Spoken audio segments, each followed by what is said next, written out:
There, like that. Yes, that's much better.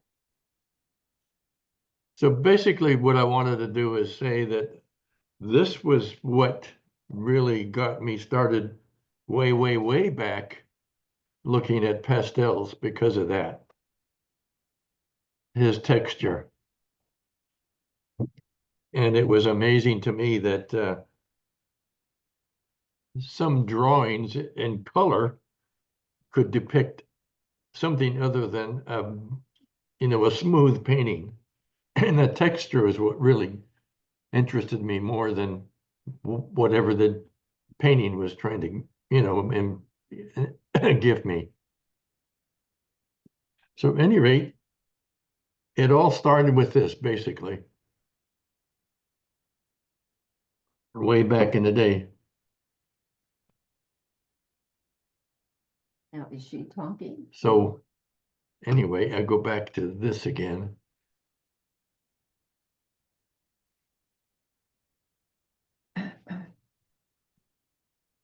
Huh. We have no voice. No, I she's mean, not talking. That's okay. Well, she was a minute ago. Okay. Okay. Now, this is going to be jumbled up. Okay. Then, as I went along in my history of pastel painting, I came across some of my older work, but then there was one particular thing that interested me. And I went to pick up Sonia one day, and down around the Emeryville or Berkeley curve, as they call it, on the freeway, there was this scene. And you see that? Yep. Okay. But I took a picture of that, so then I thought, oh, that's pretty cool, but this is what I want to see, is that, which was just a pure tree with reflection in the water. So then I made this small sketch, which is about 4 by 5 of that tree. It was just like a portrait of that tree. And I love this one because it was really quick and it showed a lot of texture and overlapping of colors and whatnot to capture that tree with the sun setting, capturing the top of the tree in the sunset. And then I did a larger painting of that. That's probably 14 by 20. And I thought, this is kind of good. I think I'll make a series of these.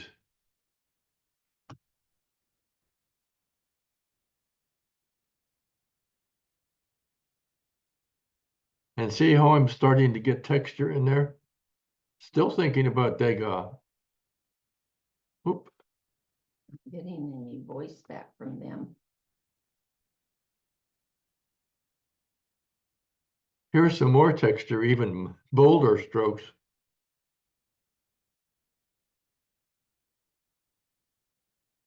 But again, I was hunting for something different. And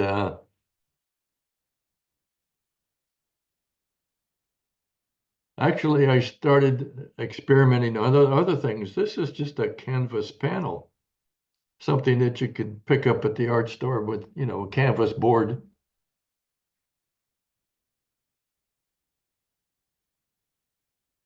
And again, this one was kind of a ghost painting. In other words, I did this painting or a painting and I didn't like it, so I washed it off, but it still retained some of the design in the background. So I went back into it and repainted it into a new painting. And this was a result of that. And finally, this was the one that made all the difference in the world to me. This was my final, that tree in the background was the impetus for all the others. And this particular painting came about doing that. Wow. So now,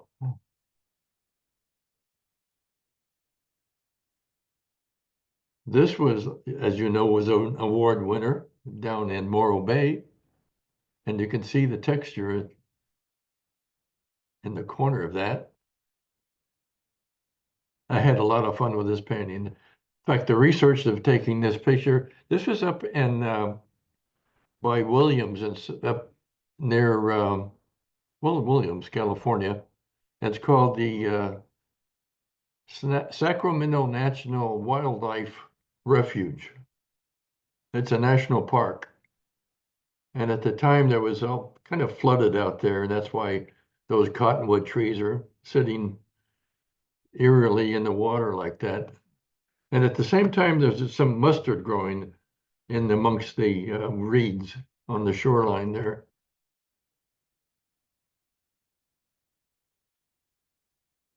This was done a few years ago, and I was experimenting still with that texture. And it kind of reminds me of what, oh, I can't think of his name now. I do-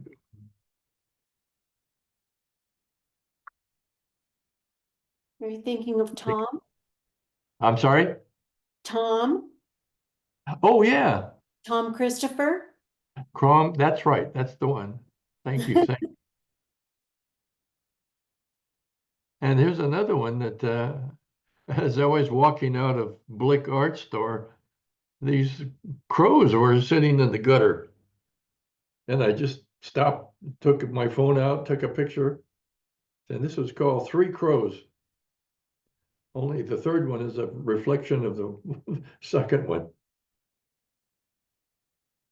But I love the combination of the flow and energy of this. And I started thinking that maybe what I need to do is introduce texture and rhythm in a painting, but the textures have to be designed before you get into it.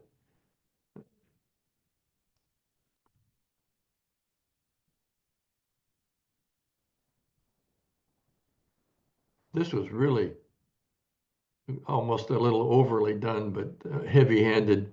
But it still is my thinking of bringing texture into the painting.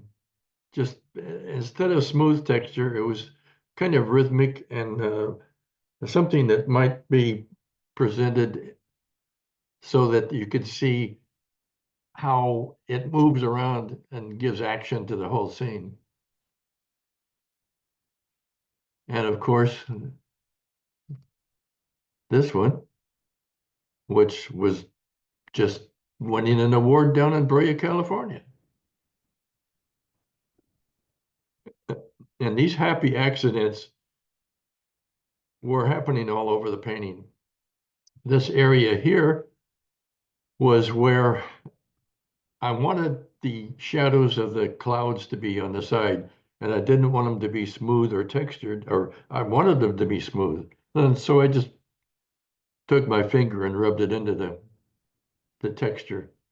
And that's one of the things that you can do with this is change the direction and the feeling of the painting by rubbing it with your finger into the painting. So I said, okay, I'm going to start with a whole new thing. And here's a scene I shot with my cell phone driving down 680 in Alamo, California. And I really liked this whole area here, the side of the hill and the eucalyptus trees. So I took it into Photoshop and I said, okay, I got to get rid of that SUV over here in the corner.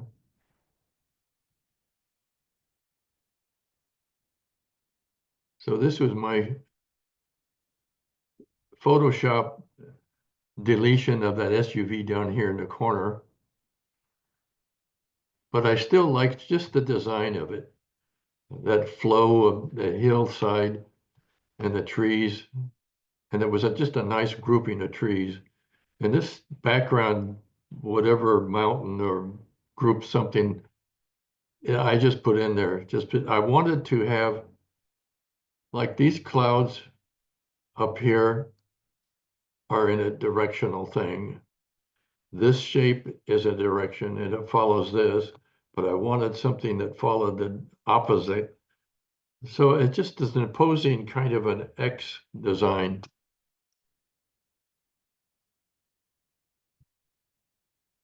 At any rate, that's how this demo started. So let's go into these demos and we'll just start. Okay, I love to use this kind of board, which is called Gator board. It's a Gator foam board, and both sides are usable. And it has a foam core in the middle, but it's much stronger than the normal foam core board. Foam core, you can almost push your thumb through if you're really aggressive enough. So anyway, I laid it all out, graphed it out, and squared it out, and put my grid on there, and I did a drawing just to show where things were. But I also wanted to sort of build some muscle exercise to where I was going to design the strokes of my eventual texture. So this is how I did this.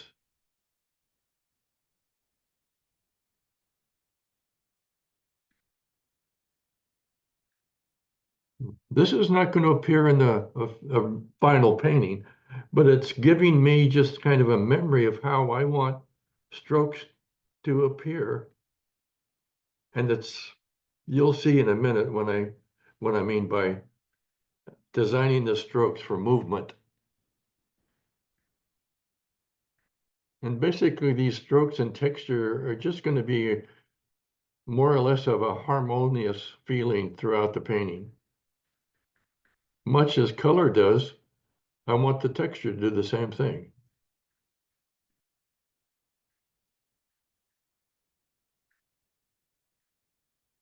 And this is one of those general pencils that you can unroll and with a string and cut it off and whatnot.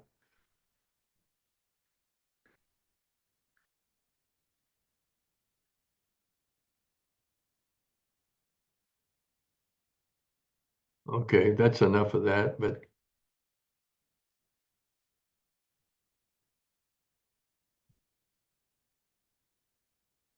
this is what I use as my ground. It's golden, it's gesso and ground, and it's acrylic ground for pastels. It's got a grit in it. But it's actually, when it dries, it's clear. But I wanted to have some medium tone to it. So not only did I put some more gesso in it, but I put some Liquitex color in it. And you'll see what color that is in a second.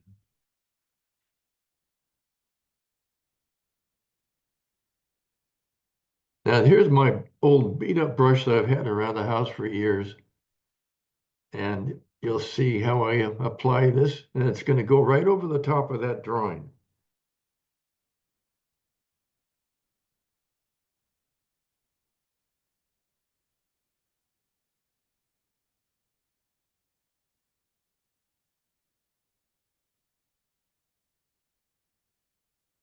And see my strokes that I'm making. And this is all designed so that I know what it's going to look like when it dries with that texture.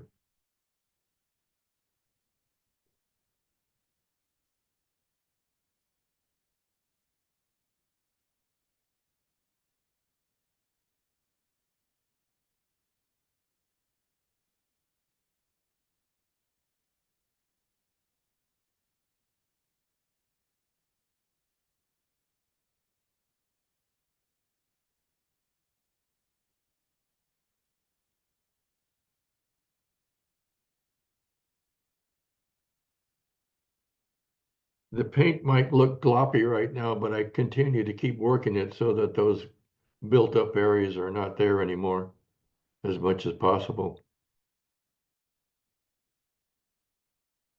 This is pretty thick paint.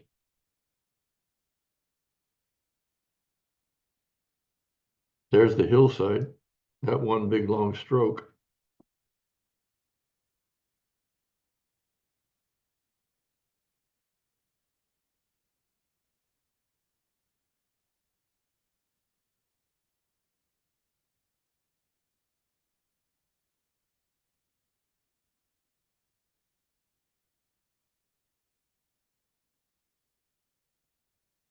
So basically that's that part.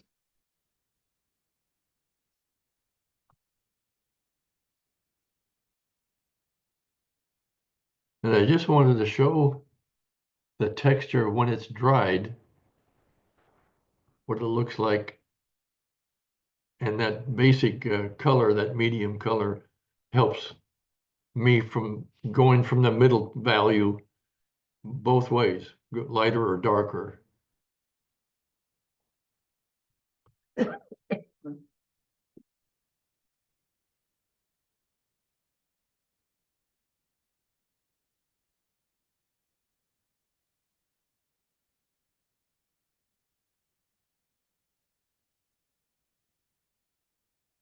Oh, there's my setup. I have two of those lights. They look like antlers over the top that is on the focused on my painting. And this light is just for the palette over here. I have a dryer hanging over here, and I've got some towels that are hanging in one of those boxes that Kleenex makes, and I made a bracket for it so it hangs upside down and I can grab over quickly and pick up any drips or whatever.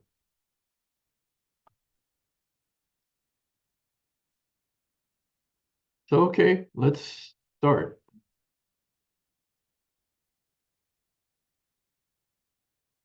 No, that's the wrong one. How come they got out of sequence?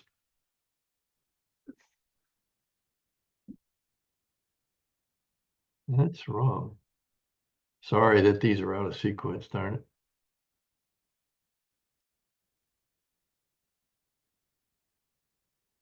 Oh, man.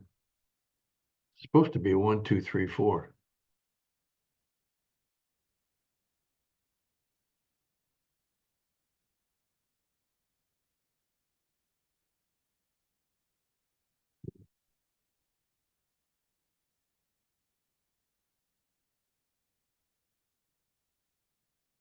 Okay.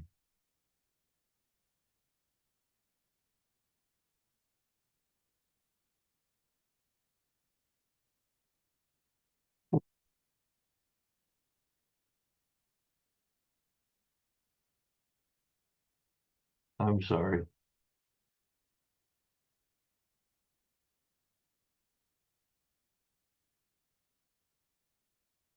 Okay, let's just start with this one. What I'm doing here, I've already started using a really deep, dark green, black green almost. And I'm using a combination of alcohol and water to melt that pastel.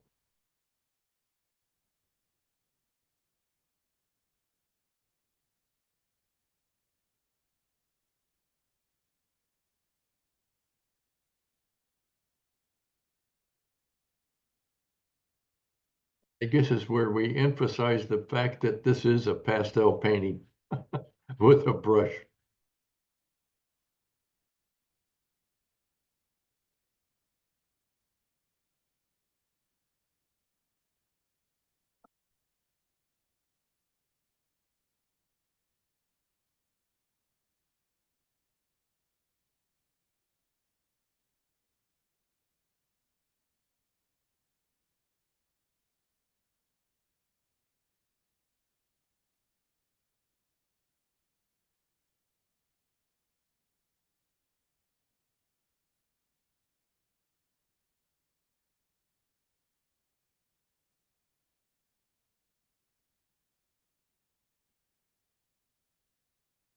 I'm just flicking some of that alcohol water mixture on top to make it drip.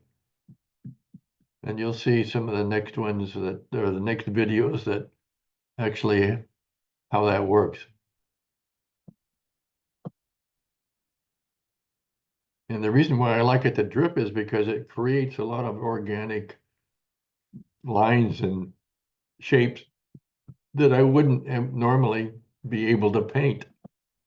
But the organic medium part of that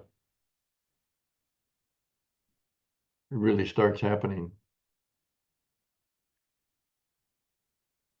And one thing you have to remember that this texture in the background is made up of acrylic, and alcohol will soften that acrylic if you're not careful. You have to work pretty fast and don't go over it too much because it will start eating into the acrylic.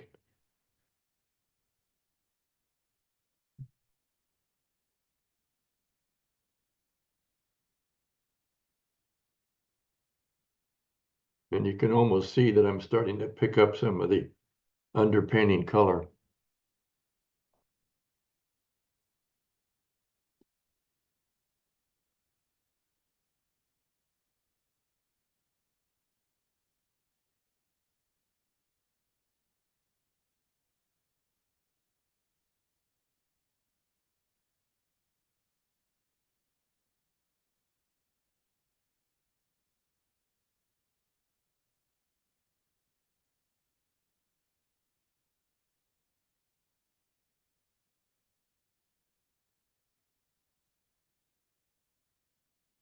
For 1971.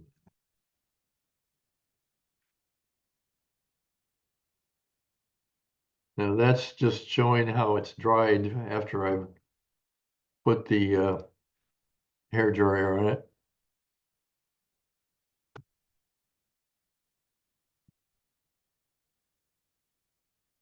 Now I'm starting to really get into coloring it.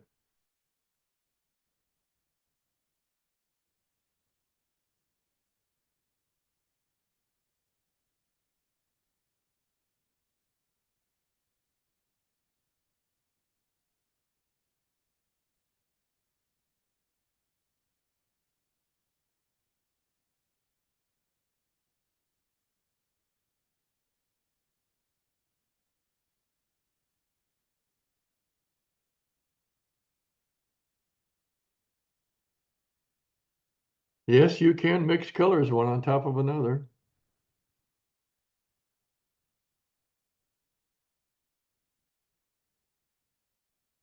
You can see that the textured stroke from the other painting starting to show up a lot better now.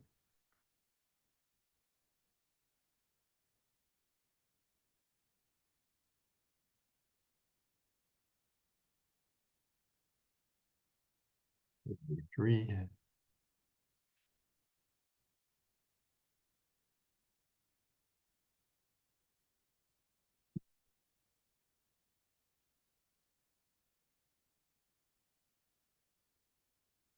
I'm just building a blending of colors from the top darkness to the lighter blue towards the horizon line.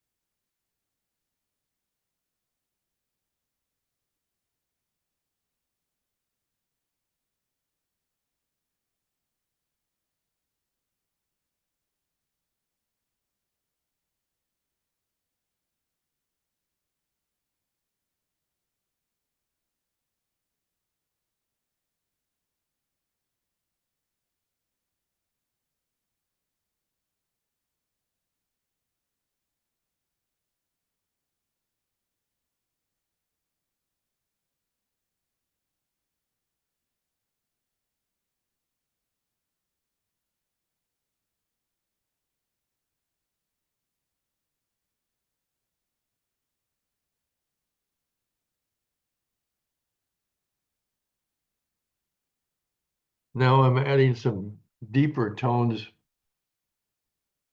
to build up a layer after layer after layer of this trees and the trees in the background so that all the successive colors will come through, but still have that underplay of dark shadow between the lighter leaves later on.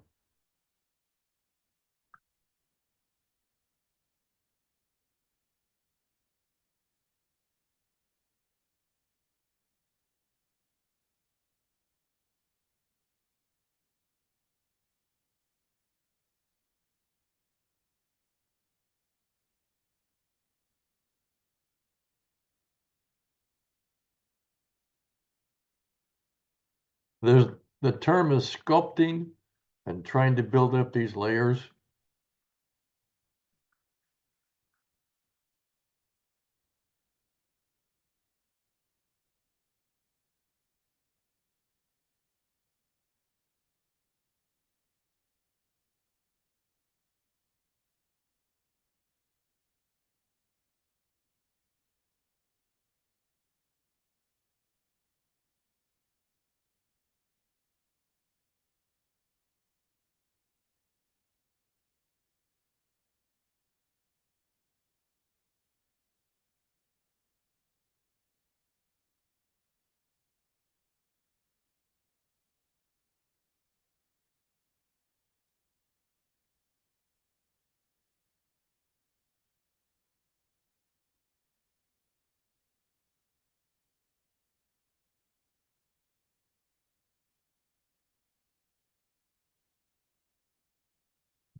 As you can see, I'm just continuing to build up layer on layer to get lighter and lighter, bringing out the foliage and the shape of the tree.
I try to use harder pastels and then softer ones.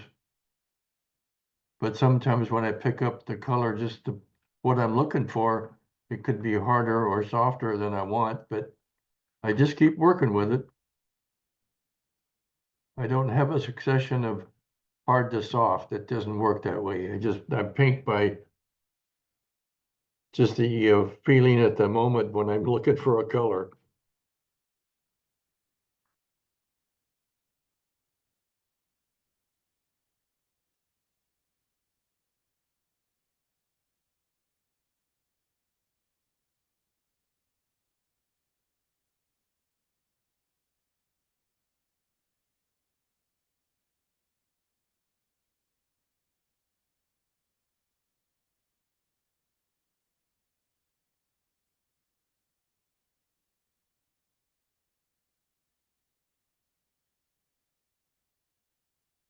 You got any questions, Pam? I'm just mesmerized right now. My only question is, you had mentioned that the background was acrylic. Yeah, it's a, that golden ground for pastels is an acrylic. Oh, I see, okay. And it does have gesso mixed into it as well as the Liquitex color to give it that blue purple color. But I like to start with a medium tone to go either way out of that.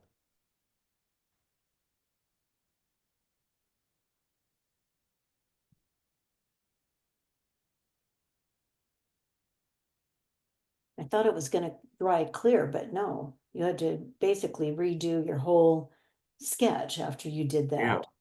right.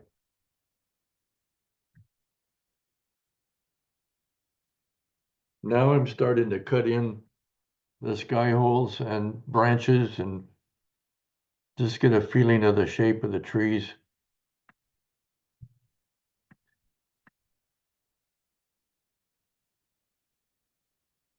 I'm using my reference over my left side over there. You can't see it, but I just keep looking at it as a reference point, but the painting's really dictating what I'm doing.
Now I'm introducing a color to sort of neutralize a lot of these other very cool colors.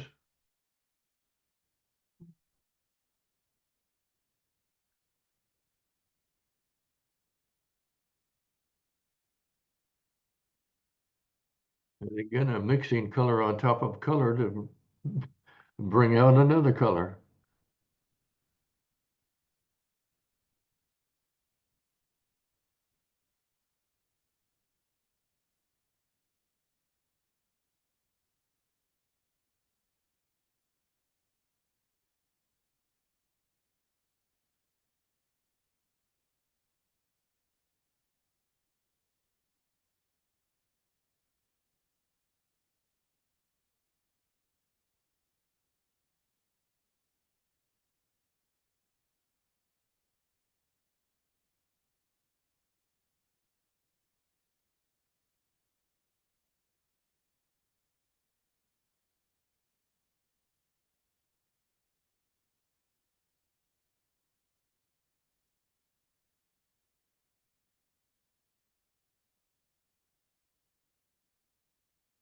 Now there's my color selection to cut back into the branches and in the backgrounds.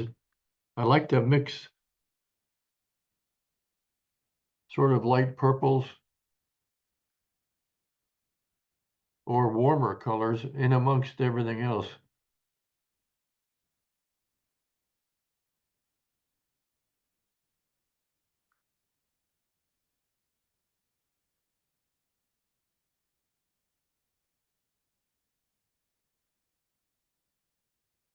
Sometimes I'll put two or three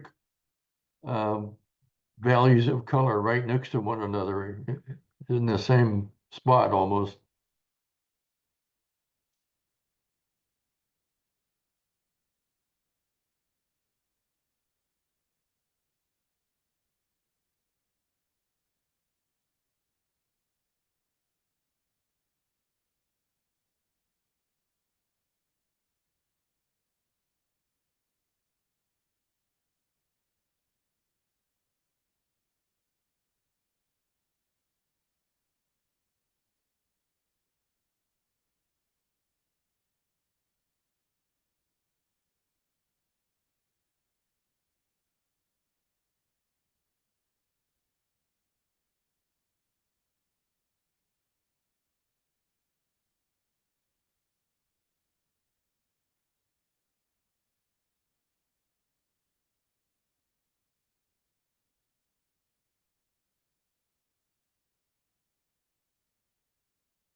No talking. No talking. He came downstairs and asked me a question. Oh.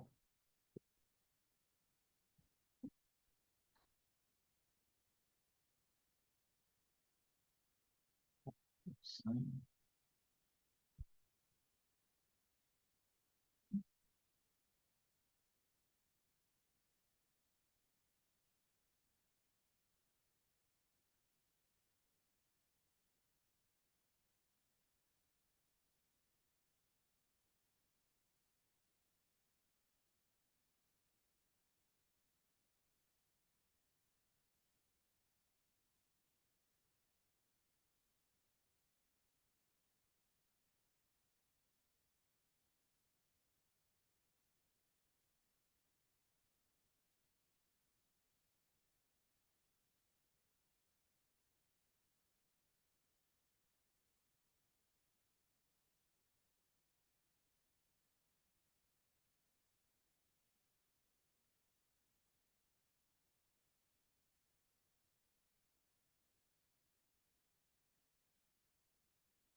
Okay, here's where I use one of my favorite fixatives. It's called Spectrafix.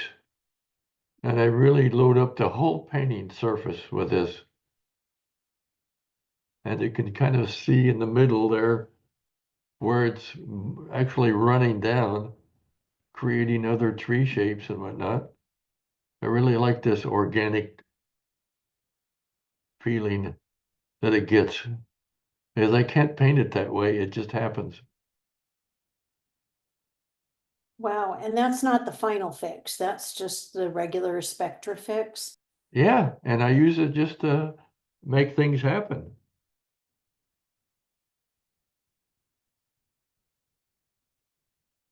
And obviously you don't mind how it darkens things. No, not at all.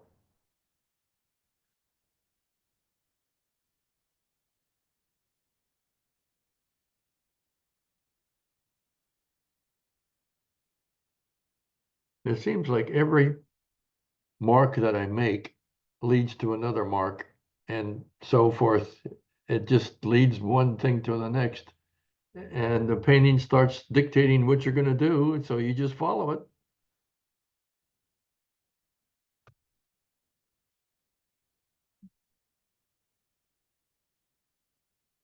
Actually, I thought I had a real close-up of that. Let's go back to that one again. Let's see if I can. Oop. I'm gonna try to open this up. I guess I can't. I thought I had a real close-up of that, how it ran, but I guess not. Okay.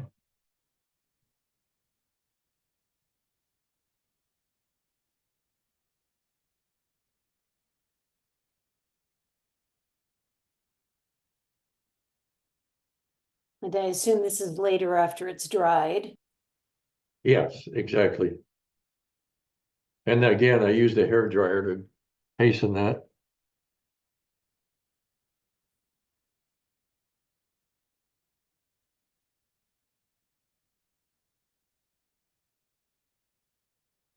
Again, this is just building up layer after layer, lighter and lighter.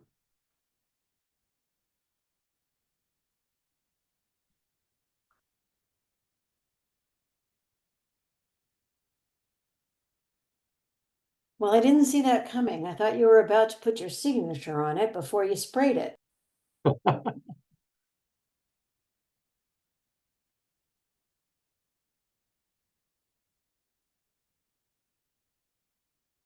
No, that the signatures, that's the last thing I put on there, and that doesn't get sprayed at all.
I think that's a great American pastel, as you can see that wrapper on it.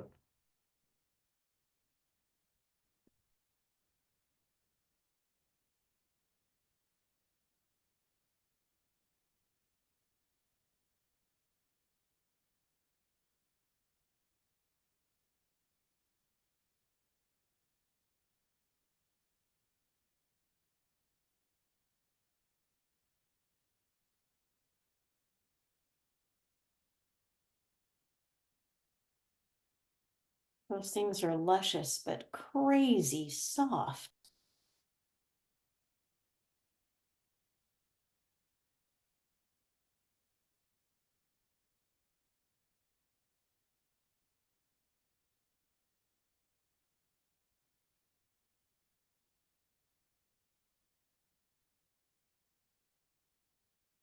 Okay, here's going back to look at the reference.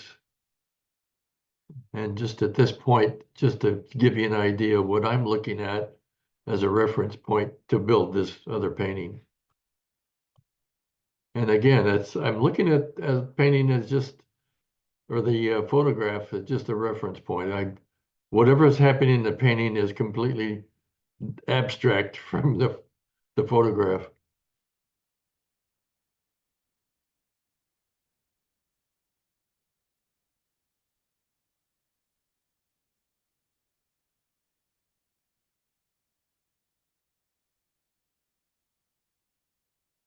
I'm carving back in again to make more tree branches and shapes, sky holes.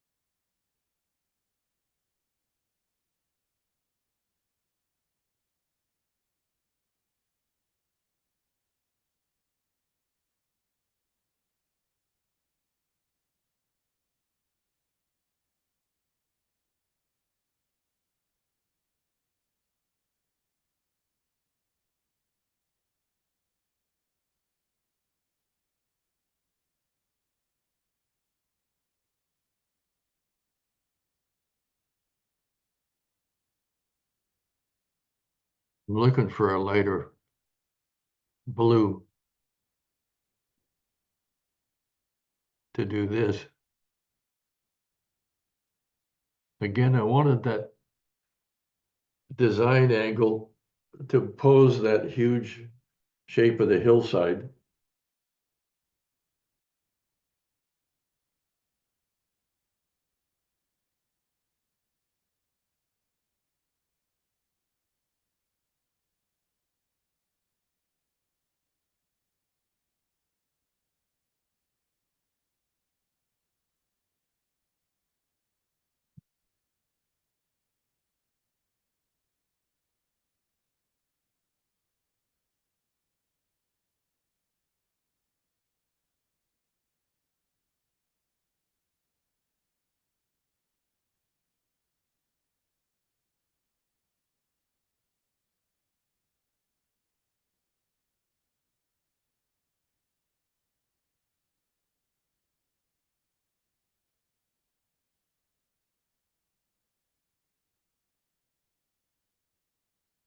Very happy little clouds.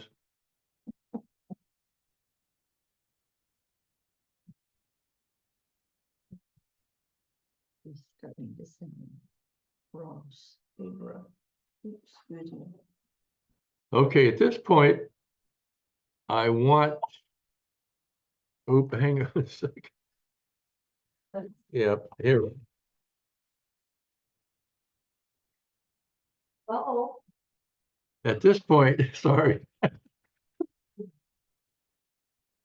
I want to represent that mustard on the high side of the hill.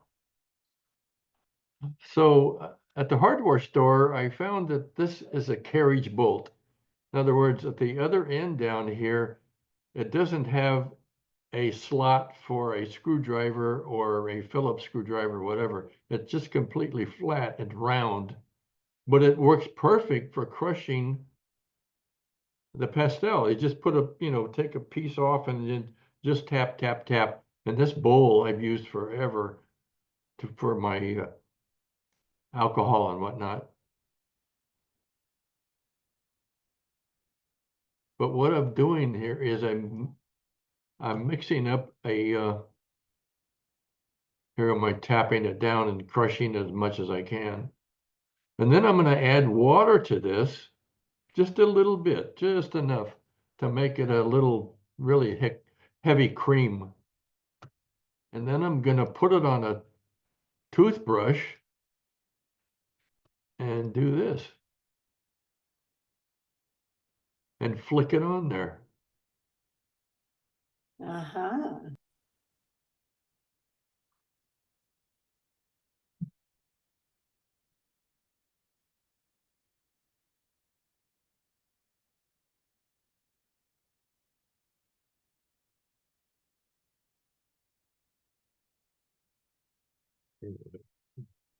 Oh, yeah. I'm trying to hold the camera and do this at the same time. But basically what I'm doing is I'm tapping it in there to get some of that color back out.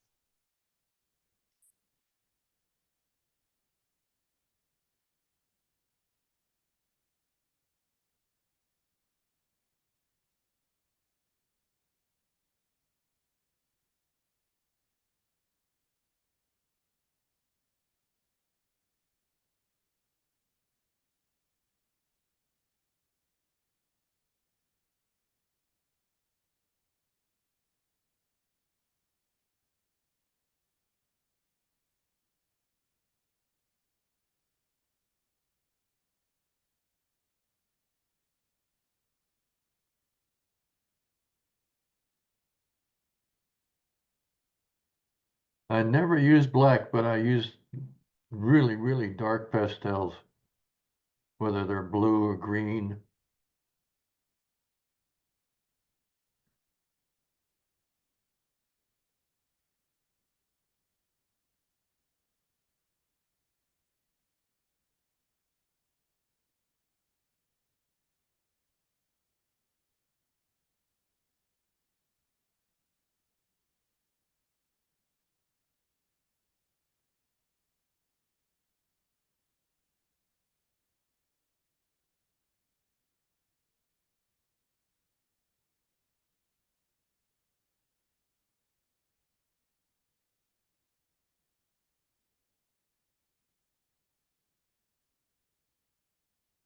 But anyway, that's basically almost it.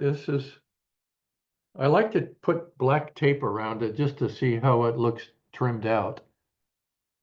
And this is the final painting.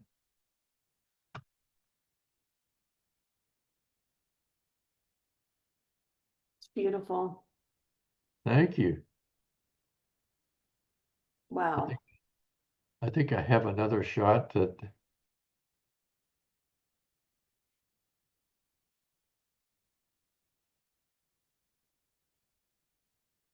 There's the final painting. Yeah, that's really stunning. So that's it, basically. Just to show you the steps I go through to get this texture build up. Well, that's really amazing. You think that'll work? I do. I mean, I feel like I got a one-on-one demonstration from Doug Waggoner. I mean, I don't know. I guess I'm gonna have to share it with the PSWC members because I promised them they'd get a demo from Doug, but I feel like I'd like to keep it to myself, but I guess I'll have to share it. Okay. So, yeah, I think it's wonderful. People will be very happy to see it. Well, great. All Yes, right. I'll pull that. Okay. Yeah, so that'll be wonderful. Thank you so much, Doug. Okay. All right. Well, we'll be talking to you and maybe we'll see it on the 15th, right? Yeah, yeah, I'll pull it together and we'll see it on the 15th and wait, let me just see if I can at least, there you are. Yeah, so thank you for doing that. Really wonderful. I know it was really great of you to fit us into your schedule, considering that you have a live demo that you're doing. When we show this, you'll be doing it the very next day, right, in Folsom? Actually, I had canceled that. There's some problems that we're having, so I canceled them. But Oh, in the process of doing and being prepared for that one, and you came up with the fact that we needed to have a little demo from Doug, I said, "Oh, I can switch over and just do one for you." oh, okay, all right. I'm Well, gonna probably do that later, but okay, well, appreciate that very much. I think this will be really well received, so that'll be great. okay. All Okay, right, then we'll talk to you soon. okay, thanks a lot, Doug. Okay, bye-bye. Take care. Bye-bye.